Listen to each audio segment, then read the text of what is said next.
अस्सलाम वालेकुम रहमतुल्लाहि व बरकातुहू। नाइन्थ क्लास केमिस्ट्री के फोर्थ चैप्टर से जो आज हमारे पास टॉपिक है उसके अंदर इंशाल्लाह ताला हम आज पढ़ने वाले हैं nature and properties of bonds. जो हमने पहले पढ़े हैं कि ionic bond, covalent bond, coordinate covalent bond, उन जितने भी हमने टाइप्स ऑफ बॉन्ड्स पढ़ी हैं हमने उनकी नेचर पढ़नी है, उनकी समझ लें कि प्रॉपर्टीज पढ़नी है।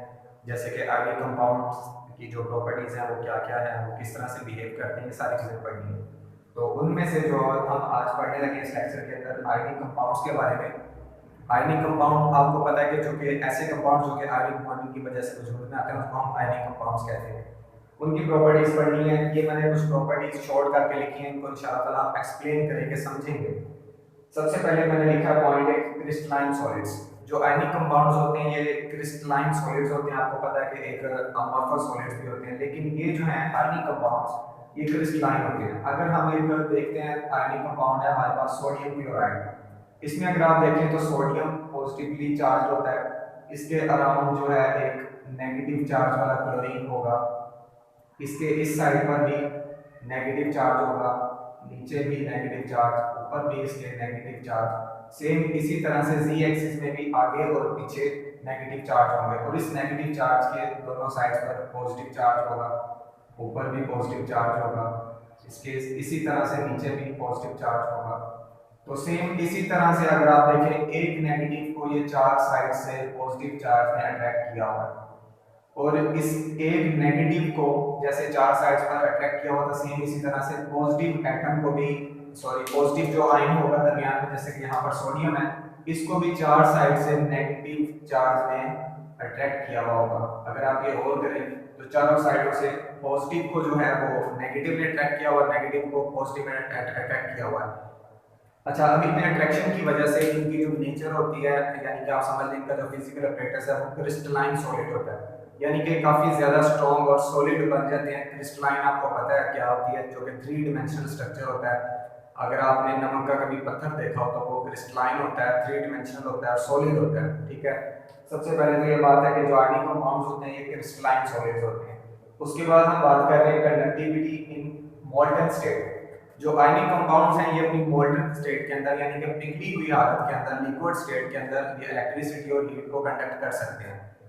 इनकी मेन रीजन क्या है, आप फिजिक्स में पढ़ते हैं कि करंट क्या होता है, flow of electron is called current या इलेक्ट्रिसिटी। ठीक है, अब आप अगर गौर करें, हम एक जनरल बात करने लगे हैं, समझने के लिए आसान तरीन इसको बनाने लगे हैं कि फ्लो ऑफ इलेक्ट्रॉन को हम कहते हैं करंट। अब देखें जो नेगेटिव चार्ज है इसको चारों साइड से पॉजिटिव चार्जेस ने अट्रैक्ट किया हुआ है, इसको बाहर नहीं निकलने दे रहे। तो अगर आप इसको, ये इस टाइम सॉलिड स्टेट के अंदर है, अगर आप इसको बैटरी के साथ कनेक्ट कर देते हैं इस टाइम, यानी कि दोनों साइड्स पर इसके कोई positive and negative terminals attach करते हैं किसी में, जो कि सॉलिड स्टेट के अंदर है, उस टाइम पर क्या होगा कि ये जो नेगेटिव चार्ज होगा ये बाहर नहीं निकल पाएगा, फ्लो नहीं कर पाएगा, क्योंकि उसको हर तरफ से अट्रैक्शन मिल रही है, तो करंट उसमें से पास नहीं कर पाएगा। इसलिए हम कहते हैं कि ये जो है, इसी से नीचे पॉइंट मैंने लिखा था कि non conductor in solid state. Solid state के अंदर ये नॉन कंडक्टर होते हैं क्योंकि उसमें से चार्जेस का फ्लो नहीं हो पाता।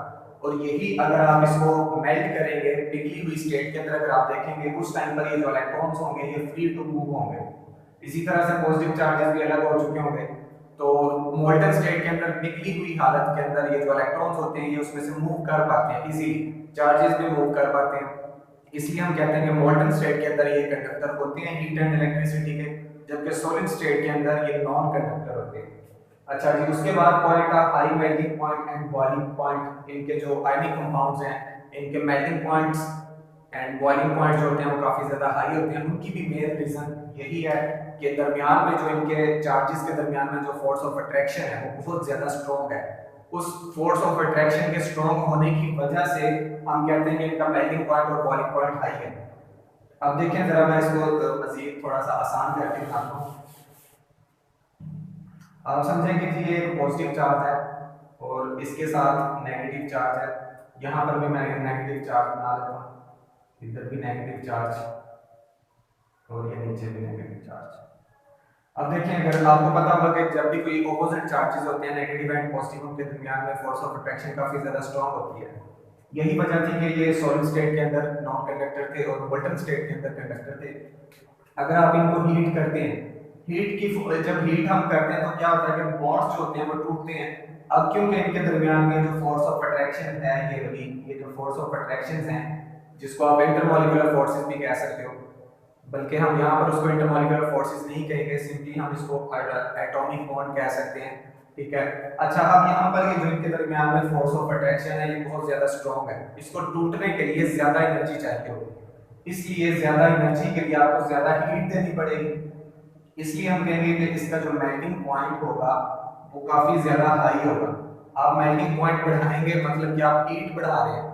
जितनी ज्यादा हीट बढ़ेगी उतनी ज्यादा एनर्जी बढ़ेगी और उतनी ही एनर्जी रिक्वायर होगी इस बॉन्ड को तोड़ने के लिए, क्योंकि ये बहुत ज्यादा स्ट्रॉन्ग है। तो जितने भी आयनिक कंपाउंड्स होते हैं, क्योंकि ये आयंस की वजह से बनते हैं, आयन क्या होते हैं, एक पॉजिटिव चार्ज होगा एक नेगेटिव चार्ज होगा, उनके दरमियान में फोर्स ऑफ अट्रैक्शन होगी, और हमेशा अपोजिट चार्जेस के दरमियान में फोर्स ऑफ अट्रैक्शन जो है वो काफी ज्यादा स्ट्रॉन्ग होती है।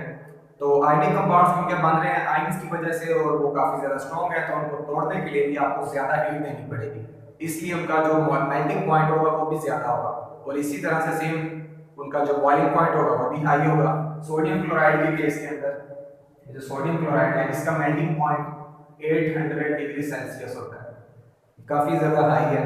ठीक है। इसी तरह से इसका जो बॉइलिंग पॉइंट होगा वो 1413 डिग्री सेल्सियस होगा। ये बॉइलिंग पॉइंट हो गया और ये मेल्टिंग पॉइंट है सोडियम क्लोराइड का। अब देखें ये काफी ज्यादा हाई है, इसकी रीजन क्या है, क्योंकि इनके दरमियान में फोर्स ऑफ अट्रैक्शन जो है वो काफी ज्यादा स्ट्रॉन्ग है। अच्छा, उसके बाद है जो डिसॉल्व इन पोलर सॉल्वेंट्स, क्योंकि हम ये पहले पोलर है नॉन पोलर कॉवलेंट बॉन्ड में पढ़ चुके हैं, तो अब दोबारा से वही बात आ रही है। सोडियम क्लोराइड को ही अगर आप देखें, इसके अंदर आप देखें अगर तो पोलैरिटी है, मौजूद है पोलैरिटी, यानी कि पॉजिटिव एंड्स भी हैं नेगेटिव एंड्स भी हैं, इसलिए ये जितने भी आयनिक कंपाउंड्स होंगे उनके अंदर पोलैरिटी तो मौजूद होगी। तो आपने वो सुना होगा like dissolves like, unlike dissolves unlike, जो जैसा होता है उसका वैसे ही मिलता है, सेम जैसे आपने मुहावरात सुने हुए हैं उर्दू में भी। तो अब क्योंकि ये पोलर कंपाउंड्स होते हैं, आयनिक कंपाउंड जितने भी ये पोलर हो गए, इनके दरमियान में चार्जेस डिफरेंट चार्जेस मौजूद हैं, इसलिए ये अपने जैसे ही सॉल्वेंट्स के अंदर डिसॉल्व हो पाएंगे। अगर सोडियम क्लोराइड को आप देखें तो ये पोलर है, ये पोलर है जी। और पोलैरिटी के लिए मैं आपको आसान बता देता हूँ कि इसके अंदर एक पॉजिटिव चार्ज है एक नेगेटिव चार्ज है। ठीक है, नेगेटिव एंड पॉजिटिव के दरमियान में फोर्स ऑफ अट्रैक्शन थी जिससे ये बना था। और सेम इसी तरह से अगर आप वाटर को देखें तो उसके अंदर भी नेगेटिव चार्ज होता है जो कि ऑक्सीजन होता है, और पॉजिटिव चार्जेस भी होते हैं जो कि हाइड्रोजन होते हैं, दो पॉजिटिव चार्जेस हैं हाइड्रोजन। तो ये भी पोलर है, वाटर H2O वाटर भी पोलर है। सेम इसी तरह से सोडियम क्लोराइड भी पोलर है। तो दोनों पोलर हैं, इसलिए हम कहते हैं कि ये जितने भी आयनिक कंपाउंड्स होते हैं ये पोलर सॉल्वेंट्स के अंदर इजीली डिसॉल्व हो सकते हैं, जैसे कि वाटर है उसके अंदर डिसॉल्व इजीली हो जाएंगे। लेकिन अगर आप इनको नॉन पोलर्स के अंदर डिसॉल्व करना चाहेंगे तो ये उसके अंदर कभी भी डिसॉल्व नहीं होंगे। जैसे कि अल्कोहल है उसके अंदर आप अगर इसको डिसॉल्व करेंगे तो नहीं होगा, बेंजीन के अंदर डिसॉल्व करेंगे तो नहीं होगा, हमेशा आयनिक कंपाउंड्स पोलर के अंदर ही डिसॉल्व होंगे। ये कुछ प्रॉपर्टीज थी आयनिक कंपाउंड्स की जो कि आपकी बुक्स में भी मेंशन है। उम्मीद है कि आपको क्लियर हो गया होगा। आपने ये पॉइंट्स याद करने होते हैं, अगर आपको ये क्वेश्चन आ जाता तो आपने इनकी प्रॉपर्टीज लिखनी है, ये एक्सप्लेन करने की जरूरत नहीं है, ये आपको मैंने इसलिए एक्सप्लेन किया ताकि आपको क्लियर हो जाए कि इन पॉइंट्स में बताया क्या जा रहा है। इंशाल्लाह ताला नेक्स्ट लेक्चर के अंदर हम नेक्स्ट टॉपिक को डिस्कस करेंगे, तब तक के लिए इजाजत दें, अल्लाह हाफिज़।